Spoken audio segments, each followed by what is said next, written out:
आप देखो, युधिष्ठिर के बारे में कहा जाता है कि वो धर्मराज थे, मतलब धर्म के ज्ञाता थे, धर्म के बारे में वो सारी जानकारी रखते थे और बहुत ही ईमानदारी से धर्म के क्षेत्र में काम किया करते थे। देखो, ये सारी जो क्वालिटी है युधिष्ठिर के ज्ञानी होने के बारे में बताता है।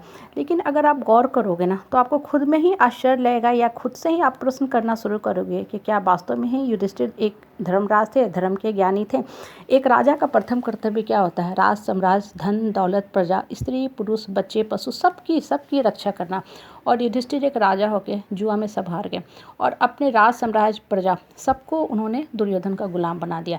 और सबसे इम्पॉर्टेंट बात, द्रौपदी जो पत्नी थी, हालांकि उनकी तो नहीं थी, वो थी अर्जुन की पत्नी, उसको भी उन्होंने दांव पे लगा दिया, जुआ में हार गए और उनका भरी महफिल में पूरा द्रौपदी का जो है अपमानित किया गया, इंसल्ट किया गया, तरह तरह से उसको अपशब्द बोले गए। और वो भी किसके सामने? एक राजा के सामने एक औरत का अपमान हो रहा है या एक पति के सामने एक पत्नी का अपमान हो रहा है।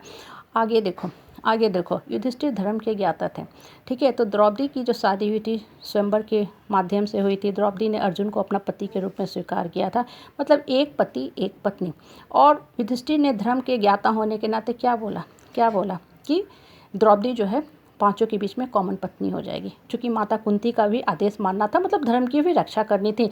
तो द्रौपदी को पत्नी ना बना के पशु की तरह ट्रीट कर दिया। अब देखो, ये जो छोटी सी बात है, अगर गौर करोगे ना, तो आपको जीवन की कितनी बड़ी शिक्षा देता है कि आपको पता चलेगा कि जिस समाज, परिवार, परिवेश में आप रहते हो ना, वहाँ युधिष्ठिर जैसे लोग ही हैं जो धर्म के ज्ञाता हैं, धर्म ज्ञानी हैं, अपने आप को धर्म गुरु कहते हैं और कहते हैं कि भाई हम ही तो सब कुछ हैं, हम ही तो सब कुछ जानते हैं। इनफैक्ट आज के युग में हम ही तो कृष्ण अवतार के रूप में आए, विष्णु रूप में मेरा ही तो अवतरण हुआ, तभी तो हम सबको इतनी ज्ञान की बातें समझाते हैं, सिखाते हैं। हम सत्संग में जाते हैं, गीता पढ़ते हैं, बहुत ध्यान से पूजा पाठ करते हैं, सब कुछ करते हैं, लेकिन बाहरी तौर पे पूजा में एक अक्षत पूजा की सामग्री नहीं छूटना चाहिए, गोबर तक नहीं छूटना चाहिए। हालांकि अपना दिमाग सिर्फ और सिर्फ नकारात्मक सोच क्रिएट करके गोबर ऐसा कर लेते हैं।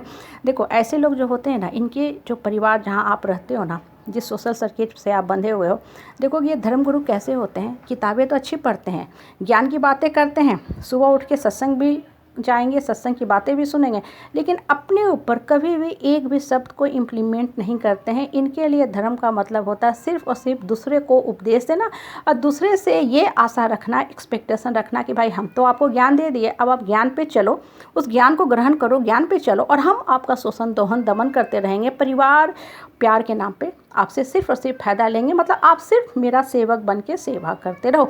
इस तरह के लोग देखोगे कभी भी ना किसी को उठने से भी खुश नहीं होते हैं।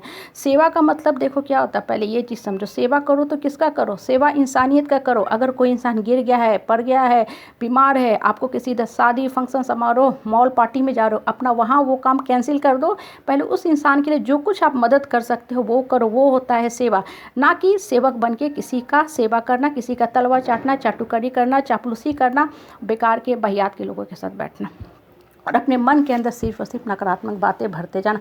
देखो, ऐसे जो धर्मगुरु लोग होते हैं ना, जिस समाज परिवार में होते हैं या आजकल सोशल मीडिया पे भी मिल जाते हैं, ये महा पाखंडी होते हैं। सिर्फ करते क्या है, लोगों का शोषण करते हैं। जो बड़े बड़े सोशल मीडिया पे भी धर्मगुरु आते हैं, वो भी किसी न किसी रूप में ठगी करते हैं, पैसा कमाते हैं, वो उनके कमाई का जरिया है।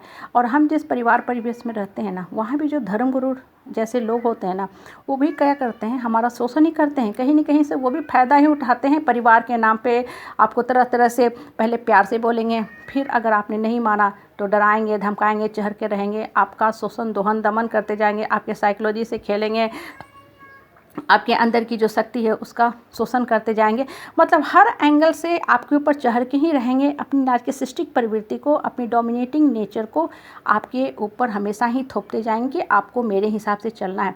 अब आप खुद से पूछ के देखो कि क्या एक धर्म गुरु, जो इंसान धर्म का उपदेश देता है, वो ऐसा करता है? वो दूसरे को कंट्रोल करता है। अगर आप किसी चीज़ से प्यार करते हो, आप पौधा से भी प्यार करते हो, पौधा लगाए हो तो उस पौधा का टेक केयर करते हो, ना कि उस पौधा को, गमले में लगे हुए गुलाब के पौधे को, बेली, चमेली, गेंदा के पौधे को हम तोड़ लेते हैं। तोड़ते हैं? बिल्कुल नहीं तोड़ते हैं। क्यों? क्योंकि वो गमला में लगा हुआ है, बड़ा सुंदर हो रहा है, जब भी देखते हैं मन प्रफुल्लित होने लगता है। आप देखो, जिस इंसान को आप प्यार करोगे उसको कभी कष्ट दोगे नहीं। उसके कष्ट से सुन के भी आपका मन द्रवित हो जाता है कि काश हम इसके लिए कुछ कर देते हैं, काश हमारे थ्रू, हमारे माध्यम से इसका कुछ कल्याण हो जाता है। ये प्यार है, ना कि दूसरे को धर्म का उपदेश देना। इससे सत्य के रास्ते पर रह के आगे बढ़ो।